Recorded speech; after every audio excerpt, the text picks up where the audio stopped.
Hello friends, हम landmark judgement supreme court के current events के थ्रू सीखने की कोशिश कर रहे हैं।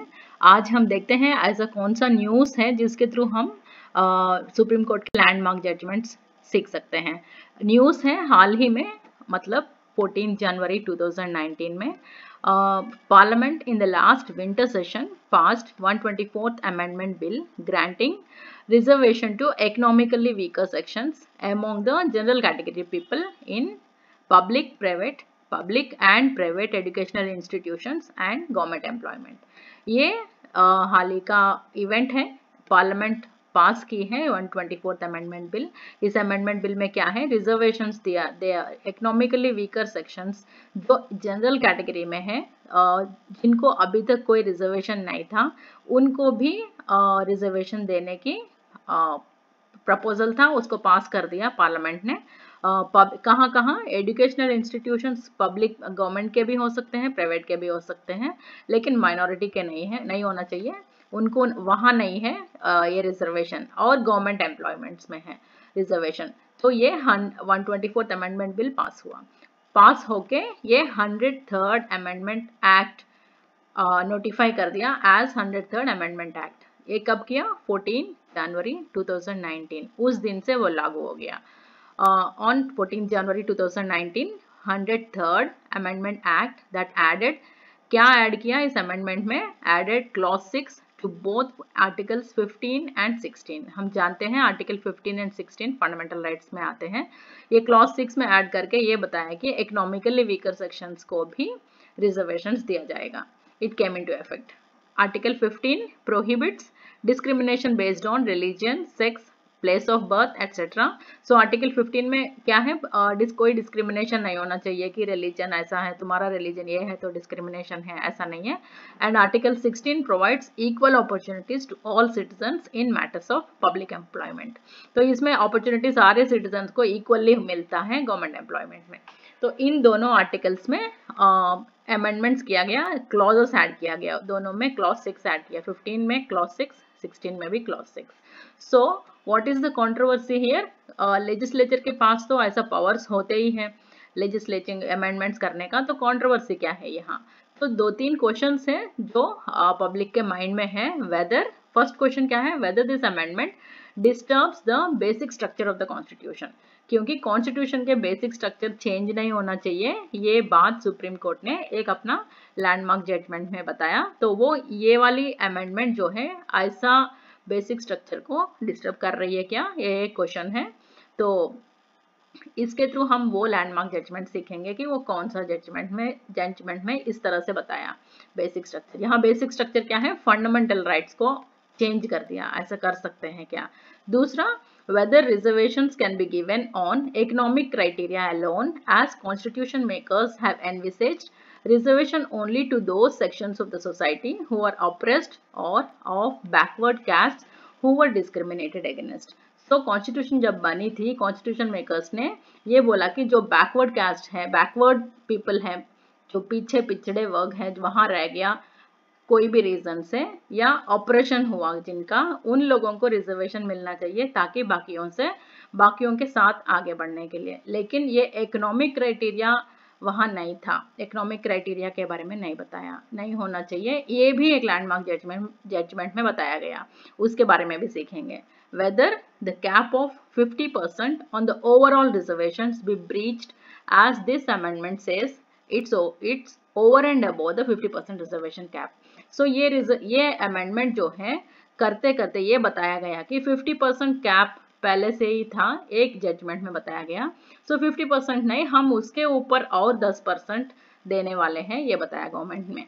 तो 50% जब कैप है तो उसके ऊपर कर सकते हैं क्या, ये भी एक क्वेश्चन है। क्वेश्चन से ये सारे क्वेश्चंस का आंसर सुप्रीम कोर्ट जब तक देगी पब्लिक में माइंड में है। सो हमें वो लैंडमार्क जजमेंट्स देखेंगे जहां सुप्रीम कोर्ट ने ये वाली बातें बताया। तो कौन से सीखेंगे landmark judgments that we can learn from this news, कौन से, केशवानंद भारती जजमेंट 1973, और इंदिरा साहनी जजमेंट 1992, इसको मंडल केस भी बोलते हैं। सो इस केशवानंद भारती जजमेंट में क्या है, इसके रिलेटेड हमारे इस आज के ये अमेंडमेंट के रिलेटेड क्या बताया केशवानंद भारती जजमेंट में, supreme court has ordered that the legislature can not amend the basic structure of the constitution through amendment procedure. So basic चीज मतलब एसेंस को खत्म मत करो, चेंज मत करो, नहीं कर सकती है लेजिस्लेचर, ये बताया। और इस बेसिक स्ट्रक्चर है क्या, ये केस बाय केस डिसाइड होता है। That means the basic structure doctrine was first spelled out in this judgment. So basic structure है क्या, what is this basic structure, काफी सारे पॉइंट्स हैं डिडक्ट किया गया है बेसिक स्ट्रक्चर में। Supremacy of the constitution, rule of law, principle of separation of powers, objective specified in the preamble to the constitution, इस तरह की बातें बताया गया कि इनको चेंज नहीं कर सकते हैं। Judicial review, articles 32 and 226, federalism मतलब separation of powers, including financial liberty of states under articles 282 and 293, secularism, तो ये भी एक बेसिक चीज है, इसको निकाल नहीं सकते हैं। जैसे कि आजकल बोलते रहते हैं कि हम सेक्युलरिज्म को निकाल देंगे, हिंदू स्टेट बनाएंगे या कुछ और स्टेट बनाएंगे, ऐसा नहीं हो सकता है, ऐसे अमेंडमेंट करके चेंज नहीं कर सकते हैं। सॉवरेन डेमोक्रेटिक रिपब्लिकन स्ट्रक्चर, ये तीनों सॉवरेन डेमोक्रेटिक रिपब्लिकन, जब कॉन्स्टिट्यूशन बनी थी तब ये तीनों थे, तो उसको नहीं निकाल सकते हैं। बाद में सोशलिस्ट सेक्युलर ऐड हो गया, तो इन तीनों को निकाल नहीं सकते हैं। सेक्युलरिज्म को चेंज नहीं कर सकते हैं। Freedom and dignity of the individual को फ्रीडम नहीं है, डिग्निटी निकाल नहीं सकते हैं। Unity and integrity of the nation, तो इस तरह के बेसिक एसेंस बताया गया कि क्या क्या होता है जिनको चेंज नहीं कर सकते हैं। Principle of equality, essence of other fundamental rights in part 3, concept of social and economic justice to build a welfare state part 4 in toto, जैसे कि वैसे पूरा चेंज नहीं कर सकते हैं। डायरेक्टिव प्रिंसिपल्स आज से नहीं है, ऐसे नहीं बोल सकते हैं। Balance between fundamental rights and directive principles, parliamentary system of government, principle of free and fair elections नहीं होगा आगे से, जो भी कर रहे हैं वही परमानेंटली 100 साल तक वही रहेंगे, ऐसा करके नहीं बोल सकते हैं, जैसे कुछ कुछ कंट्रीज में होता है ऐसा। limitations upon the amending power conferred by article 368, article 368 में अमेंड करने का पावर को लिमिट्स बताया गया, उसको नहीं हटाना चाहिए, अनलिमिटेड पावर्स नहीं देना चाहिए अमेंडमेंट का। इंडिपेंडेंस ऑफ द जुडिशरी, आज से जुडिशरी लेजिस्लेचर के अंडर काम करेगी, इस तरह का नहीं है, इंडिपेंडेंस है, वो चीज को निकालना नहीं चाहिए।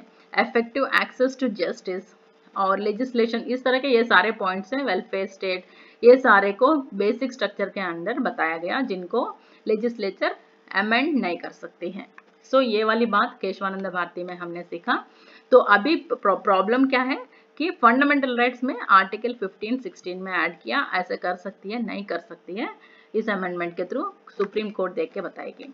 तो दूसरा जजमेंट कौन सा है, इंदिरा साहनी जजमेंट, ये 1992 की है, इसको मंडल केस भी बोलते हैं। इसमें सुप्रीम कोर्ट ने क्या बताया, supreme court in this judgment said that economic backwardness solely cannot be a criterion for reservations. Reservations देने के लिए क्राइटेरियन गरीब होना ही नहीं, बाकी चीजें भी होना चाहिए, जैसे कि सोशल बैकवर्डनेस है, जैसे कि ऑपरेशन था कभी, ये इस तरह के भी होते हैं, सिर्फ इकोनॉमिक चीजें देख के नहीं देना चाहिए, ये बताया। और क्या बताया, supreme court also put A cap of 50% on any and all kinds of criteria, SC, ST, OBC, general, जो भी रिजर्वेशंस दे रहे हैं, अभी इकोनॉमिक क्राइटेरिया जो भी दे रहे हैं, इन सबको मिला के 50% से ऊपर नहीं होना चाहिए, ये बताया। सो अगर होता है तो कुछ भयानक रीजन होना चाहिए, ये भी बताया। तो अभी हमें ये देखना है कि सुप्रीम कोर्ट इस अमेंडमेंट को बोलेगी कि हाँ ठीक हुआ या इसको स्क्रैप करेगी, ये देखना है। तो देखते हैं पॉसिबल क्वेश्चंस क्या है। Through which constitutional amendment that the government has introduced reservations in education and public employment for economically backward sections. So ये कौन सा है, 103rd Amendment Act. In which case that the Supreme Court held that the basic structure of the Constitution cannot be amended by the legislature. Kesavananda Bharati case. So हमको जैसे basic structure की बात होती है कभी भी, तो वो केशवानंद भारती केस करके याद आना चाहिए।